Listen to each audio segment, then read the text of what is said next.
क्या आपने कभी महसूस किया है कि 50-60 की उम्र के बाद जब आप चलते हैं तो आपको पैरों के अंदर भारीपन महसूस होता है? सीढ़ियां चढ़ते वक्त जांघों के अंदर आपको भारीपन, ऐंठन और टाइटनेस महसूस होती है, एक कंपन महसूस होता है? या कभी ऐसे महसूस होता है कि चल रहे हैं, थोड़ा सा ज्यादा चले या फिर 10 मिनट ही चले हैं तो आपको अपने पैरों के अंदर ताकत कम महसूस हो रही है? क्या ये सिर्फ अकेले उम्र बढ़ने का संकेत है या आपकी बॉडी में कोई खास मिनरल की कमी हो रही है?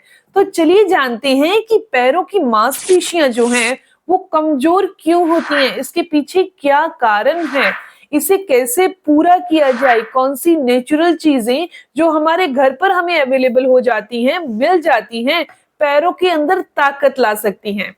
दोस्तों, मैं हूं दिव्या धवन, एक सर्टिफाइड न्यूट्रिशनिस्ट, एक डाइट प्लानर और आपकी हेल्थ कोच। तो सुनिए, ये सिर्फ थकावट नहीं है, ये आपके शरीर का साइलेंट सिग्नल है कि मांसपेशियां अब पहले जैसी मजबूत नहीं रही और अगर इन्हें अब भी ना संभाला गया तो धीरे धीरे शरीर का पूरा एनर्जी सिस्टम कमजोर पड़ने लग जाएगा। हमारे शरीर की कुल शक्ति का 40% हिस्सा मांसपेशियों में ही छिपा होता है।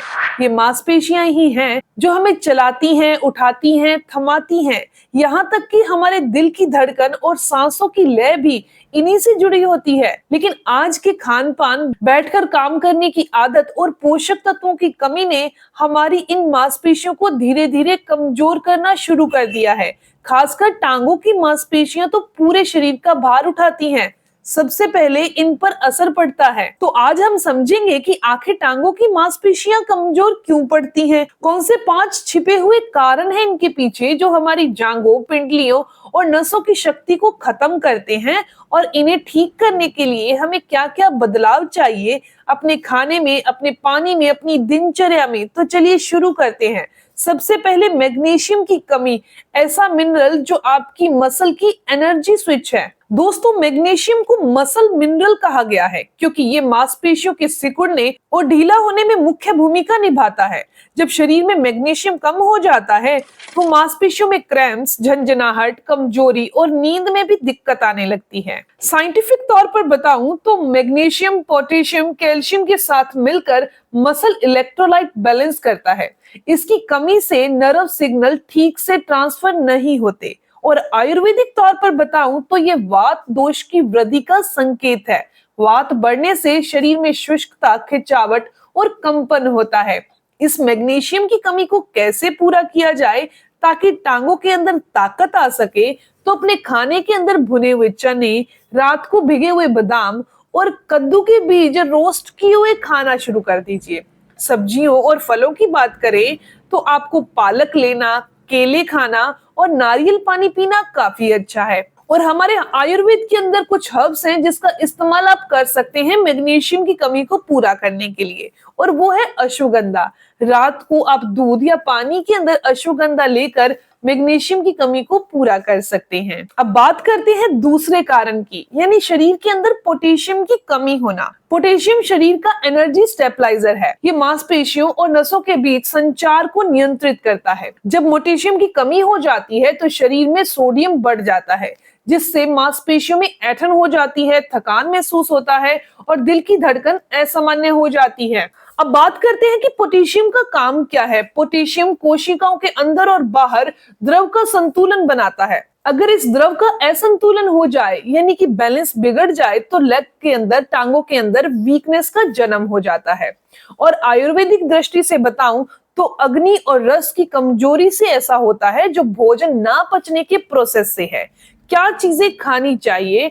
तो फलों और सब्जियों के अंदर हमें अपनी डाइट के अंदर केला, नारियल पानी, टमाटर, तरबूज, शकरकंद, इन्हें शामिल करना है। नींबू पानी पीना है, आधा नींबू का रस लेना है, 1 गिलास पानी लेना है, 1 चुटकी काला नमक डालकर पीना है। अब बात करते हैं तीसरे कारण की, जो टांगों के अंदर और मांसपेशियों की कमजोरी का कारण है। हम सब जानते हैं कि शरीर का 70% हिस्सा पानी से बना है, लेकिन मांसपेशियों का 75% हिस्सा सिर्फ पानी होता है।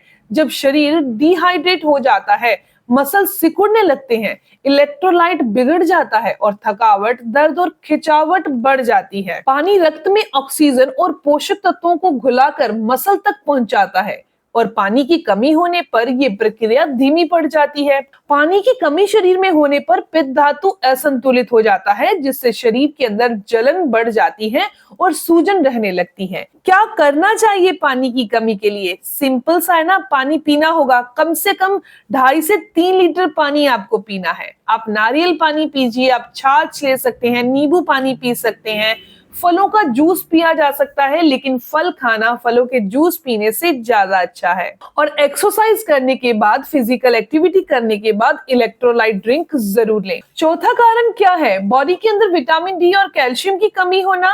विटामिन डी और कैल्शियम दोनों मसल्स और हड्डियों के जोड़ीदार पोषक तत्व हैं। विटामिन डी कैल्शियम के शरीर में अवशोषण करने में मदद करता है, जिससे मांसपेशियां मजबूत रहती हैं। जब इनकी कमी हो जाती है तो पैरों में दर्द, घुटनों में जकड़न, चलने में कमजोरी महसूस होती है। विटामिन डी की शरीर में कमी होने से मसल फाइबर रीजनरेशन रुक जाता है, जिससे मांसपेशियां पतली, कमजोर हो जाती हैं। अब विटामिन डी और कैल्शियम की कमी को पूरा करने के लिए रोजाना सुबह की 15 से 20 मिनट की धूप लेनी है, ये तो हमें पता है। पर डाइट के अंदर आपको दूध, पनीर, तिल, अलसी के बीज, मूंग दाल का सेवन करना है। और अगर ज्यादा कमी विटामिन डी की हो चुकी है तो आप डॉक्टर की सलाह से विटामिन डी के सप्लीमेंट ले सकते हैं। लास्ट और मेन कारण क्या आता है? बॉडी के अंदर ब्लड सर्कुलेशन का धीमा होना। जब रक्त का प्रवाह धीमा हो जाता है तो ऑक्सीजन और पोषक तत्व मांसपेशियों तक नहीं पहुंच पाते। इससे मांसपेशियां थक जाती हैं और धीरे धीरे कमजोर होने लगती हैं। लो ब्लड प्रेशर का मतलब है नर्व सिस्टम में सुस्ती आना, मसल भी कम सक्रिय हो जाते हैं, लंबे समय तक एक ही जगह पर बैठे रहना, मोटापा या फिर बुरे कोलेस्ट्रॉल के बढ़ने से भी ऐसा होता है। ब्लड सर्कुलेशन के स्लो होने से नाड़ियों के अंदर रुकावट आने लगती है। अब इसके लिए हमें क्या करना होगा? रोजाना 20 मिनट जरूर टहलना है। इसके अलावा अपनी टांगों को दीवार के सहारे लगाकर कम से कम 15 से 20 मिनट के लिए जरूर लेटिए। सरसों के तेल या तिल के तेल या नारियल के तेल से पैरों के तलवों की मालिश कीजिए। अपनी डाइट के अंदर आपको ब्लड सर्कुलेशन को बढ़ाने के लिए लहसुन यानी गार्लिक को शामिल करना चाहिए। इसे किसी भी तरीके से भूनना नहीं है, कच्ची खाना सबसे अच्छा है। अगर कच्ची खाने में तकलीफ हो रही है तो आप शहद के साथ इसे ले सकते हैं। इसके अलावा गिलोय का सेवन करना भी काफी अच्छा है। तो दोस्तों, मांसपेशियों की कमजोरी कोई छोटी बात नहीं है, ये हमारे शरीर की ऊर्जा, नसों और पोषण का आईना है। अगर आप इन 5 कारणों को ध्यान में रखते हैं, मैग्नीशियम, पोटेशियम, पानी और vitamin D, calcium, blood circulation, तो ना सिर्फ आपकी टांगे मजबूत होंगी बल्कि पूरा शरीर स्फूर्तिमान रहेगा। दोस्तों, अगर आपको ये जानकारी अच्छी लगी, आपके काम की है, तो इस वीडियो को जरूर लाइक कीजिएगा, अपने दोस्तों के साथ जरूर शेयर करिएगा। और ऐसी ही इंफॉर्मेटिव जानकारी के लिए आप चैनल को सब्सक्राइब कर लीजिए, बेल आइकन पर प्रेस करिएगा, ताकि आपको आने वाली हर एक नई वीडियो की इंफॉर्मेशन, उसके अपडेट्स मिलते रहे। मिलते हैं दोस्तों नेक्स्ट वीडियो में, तब तक के लिए गुड बाय।